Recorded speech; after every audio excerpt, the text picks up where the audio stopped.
in India, I met Sri Raman on the internet. I saw a picture of Mahananda Siddha, and I just went on the internet and found a website and sent an email, and within 10 minutes I get a response from Sri Raman, and he doesn't respond to anybody.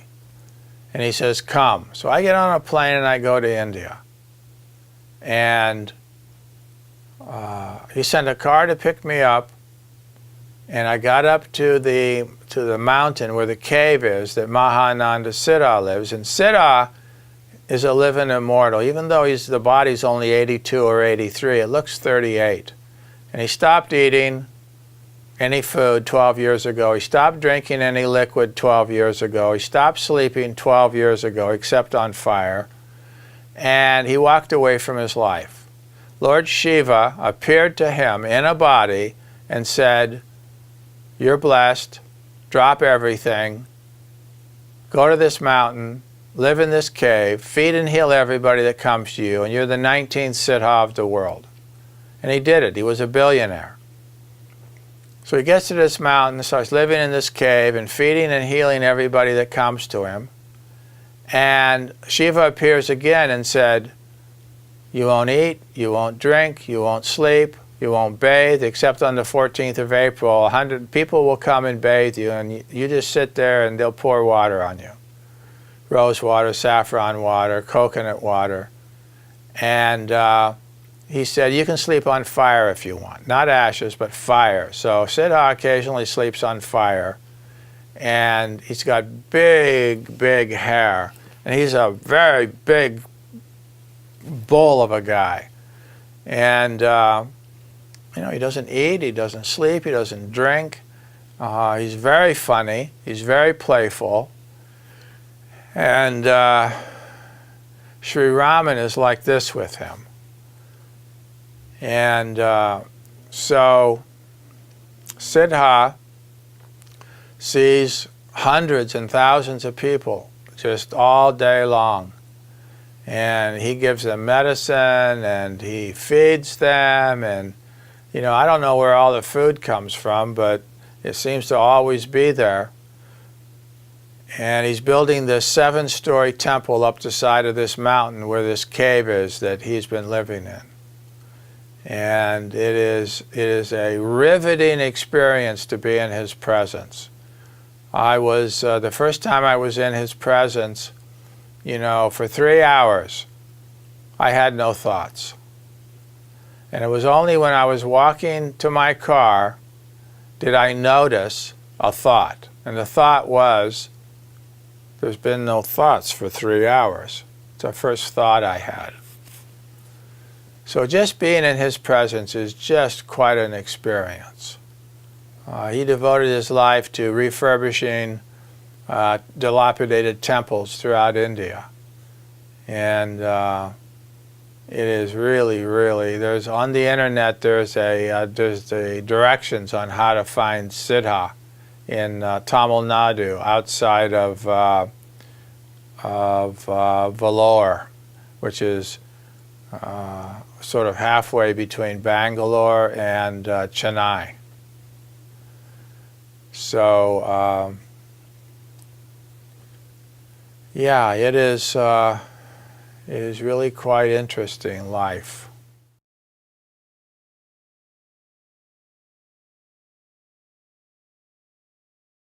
So Sri Raman was driving somewhere in the year 2000, and all of a sudden he stops his car. He doesn't know why he's stopping his car. And he feels himself like pulled out of his car up to the front door of a house. And then he finds his hand knocking on the door. He doesn't know who lives there or nothing. People come to the door and they look at him, they look at their watch, and they look at him, they slam the door, go inside and bring a full set of nadi leaves that this family was guardians of, father to son, father to son. And nadi leaves are these great big palm leaves with writings on it of the past, present, and future of everybody on the planet that were written by Agastya some 25,000 years ago, who's a rishi immortal. So obviously this family was told in the leaves that on so-and-so date at so-and-so time a stranger will come to the door and he's to have the leaves. So Sri Raman takes the leaves and he gets a reading, and the leaves direct him into the deep jungles of South India to find a Navapashanam Master. So he follows the directions, the rivers and the mountain ranges, and goes into the jungle and finds an old guy living in a trash hut, which is what the sadhus do. And he goes up to him and he says, are you the Navapashanam Master? And the guy goes, what? And Sri Raman says, well, the Nadi leaves directed me here to find a Navapashanam Master. Are you the Navapashanam Master? And the guy goes, yes. He says, may I have Navapashanam? He said, what for? He said, for the people. He says, the people aren't ready. Get out of here. And he chases him away. 9 years later, he shows up and he starts giving Sri Raman Navapashanam. And I show up a year and a half later, and I got Navapashanam. And the first beads that I got, I was directed to give those to 9 healers, 6 women and 3 men. And I did that. And then I was sent 108 Navapashanam beads. And that's what I currently have and are making available to people that have the means, the comfortable means. And then I energize the water with it and give the water away. So that's the story of Navapashanam.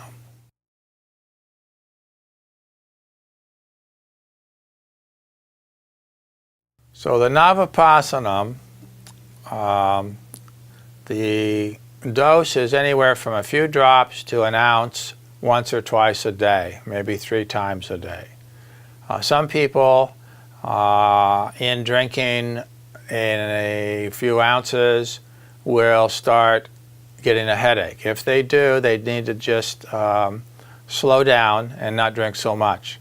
This is really charged, and it's charged from 2 perspectives. One is the actual herbs, the energy of the herbs and the minerals that go into making up the Navapashanam. And the second is the sankalpa, or the intention, the energy of the immortal Bogar that makes the Navapashanam. So if you might imagine when you were 5 years old what your capacity to love was. You know, you were a child, very sweet, you loved your blankie, your mommy, your daddy, maybe your kitty or your little doggy or whatever it was. When you got to be 12 or 13 or 14, your capacity to love shifted. You started discovering the opposite sex and, you know, all of that. And then maybe you got married and your capacity to love increased there. And then maybe you had a child and your capacity to love changed there. And then maybe you had grandchildren and you have friends and you have religion and you have your country and you have your friends and all these different aspects of loving as you grow older and older, right? So imagine if you were alive and consciously cultivating your capacity to love for 200 years, what might that look like? And what if you were alive for 500 years, cultivating your capacity to love? 1,000 years, 3,000 years.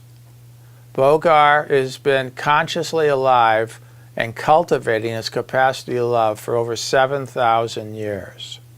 So his sankalpa, that intention to support the unfolding of consciousness in humanity, is part of the energy of the Navapashanam. So it is truly an intentional medicine, an intentional alchemy to support the unfolding of consciousness in a body. So it amplifies the effects of one's prayers and meditation. So you got to do the work. You can't just drink Navapashanam and then all of a sudden be done. Well, maybe you can, but I don't think you can. You got to do the work. You got to do the prayers. You got to do the meditation. You got to do the good works. You got to practice, practice, practice, practice. And the Navapashanam amplifies the effects of your work, of your good work. So, about a year later, we call him Papa Bogar, who makes the Navapashanam and gives us the Navapashanam, said that he would make us a sapphire bosmum made from sapphire gemstones.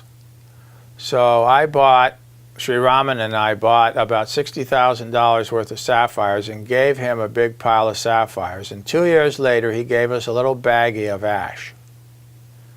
And a match head is all that one needs. And it is another kind of spiritual alchemy. So all of these different kinds of spiritual supplements are going to affect different people in different ways. And the instructions that I got when I was given the sapphire bosmum and the pearl bosmum and some herbs, some of the herbs from here and some of the herbs come from another dimension, the Siddha Loka, is that these are for people that say yes in their heart without questions. So, people that come and say, well, what does it do? Very gently I tell them you have to wait. And in your heart, if you get a yes, this is for you, that is a kind of deep knowingness that you're ready for this alchemy. And those that say yes to the sapphire bosmum are given the sapphire bosmum freely. And it's without thanks. Why? Because people that receive the sapphire bosmum have already paid for it with their karma. And I'm simply the mailman delivering what already belongs to them. Same thing with the pearl bosmum made from natural pearls. And the 9 reds. The 9 reds can be requested twice. They're free. As long as they last anyways. So this spiritual alchemy is very cool. Very, very, very cool. And when I said yes, when they asked me in India if I would be willing to take, actually it was pretty funny. I was in Sri Raman's, my spiritual brother has a center in Bangalore, and I'm sitting there for 5 days waiting for him. He said he'd be there in 20 minutes, right? 5 days later he shows up. And I went through quite a transformation. You know, the idea of time in the East seems to be different than it is in the West. Because he wasn't there in 20 minutes or an hour or even 2 hours, I started getting upset. I started feeling like it was a great disrespect and all this nonsense, and I felt like I should just get on a plane and go home. And I was watching my thoughts, and I just sort of concluded that, you know, these thoughts are really crazy. So I better just sit back, meditate, and go deeper, which is what I did for 5 days. Finally, he shows up, and one of the things was he says, they have questions for you, meaning the immortals. And I'm going, what? Well, the question was, would you be willing to take our alchemy, meaning the immortals' alchemy, to your friends in the West? And I mean, I said, yeah, of course. Not knowing exactly what I was getting into, but my heart just leaped and said, yes. So they gave me this duffel bag with 40,000 capsules in it. And I'm on the plane and I'm going through customs and I'm thinking, well, this ought to be interesting. So I declared it and put a value on it. And I go through the agricultural side because I declared that I had, you know, the herbs. I walk up to the guy and I give him my paper and he looks at it and he's going, what are you declaring? I didn't say a word. And he says, nothing. And out of my mouth said, that's right, nothing. And he said, you can go. Picked up my bag, went, got home, wondered, who am I going to give this stuff to that says yes without question? So I decided to write an email and send it to everybody that I knew and said, if you get a yes without question, show up on April 21st at my office and I'll give it to you. And on April 21st, well, some people came a few days before and one person came a day or two after, but there was 41 people that showed up, and there was 41, the amount of herbs I had was enough for 41 people. It was very, very interesting. And that was a 4-month program with one kind of herb the first month, and another kind of herb the second month, and then the third month, and then the fourth month. So later on, I was given more red capsules. I have the reds still, and I give 9 reds for people that request them. And you know, it's just this Siddha medicine, this spiritual alchemy is, I mean, I've been meditating a long time, and since I started taking this alchemy, you know, things have really, really shifted a lot. We started using the Navapashanam beads to energize water when we collect Oramus. So this is a sort of a local spiritual medicine, spiritual alchemy. Oramus has been around for a long, long time. Cleopatra used to bathe in milk to stay young back in Egypt, right? Well, the milk was Oramus. And it's very simple. You drip food-grade lye into salt water, and alchemical portal opens, and the Oramus comes into existence. And you collect it until the pH gets to 10.78, and then it has to settle, and you drain off the water, and then concentrate it, and then wash all this lye and all the salt out of it, and then it's good to go. And on the skin, it's a natural Botox rubbed into the gums. It reattaches the teeth to the gums. And you take it before you pray and meditate, just like you do the Navapashanam, and it's a intentional alchemy. It's very, very, very, very good stuff. And so we collected it in 2013, almost every month. And then 2014, the Oramus started coming in some sort of a different manner. Oramus is white. You collect Oramus in black salt, either the Hawaiian black salt or the Indian black salt, and you get a sort of a grayish material. Cream, sour cream consistency. Well, in January of 2014, with black salt, we got a jet black Oramus, which, like, what? Oramus is white. How did this black? And there wasn't much of it either. And then in March, with black salt again, we got a tan gold Oramus. Like, what? And it was only like 5 ounces of it. Usually there's anywhere between 20 and 100 pounds. So I'm looking at this Oramus, and I'm wondering, okay, well, it's pretty interesting, and it's the January Oramus sort of had like the divine masculine energy, and the March Oramus had like the divine feminine energy, and I'm wondering, okay, well, you know, what do I sell this for anyways? And I get nothing.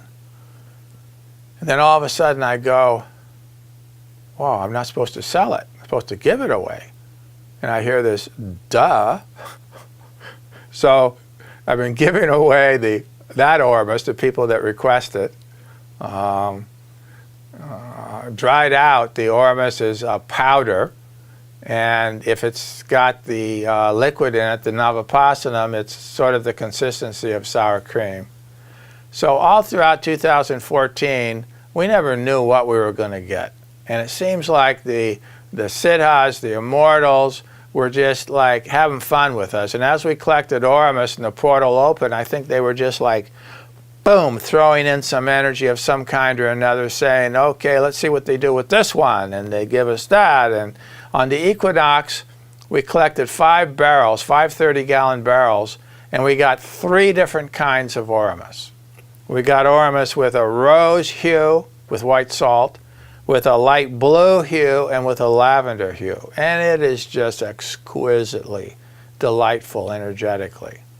So, I guess I'll just keep on giving this stuff away to whoever requests it, and see what comes along next. So, God only knows what's going to come next. And, it seems to me that the only thing of really any ultimate value is to dissolve all the distinctions between the body and the soul, and to deepen my capacity to love, deepen my ability to love, and deepen love. So that's what I'm going to do, is keep moving in that direction.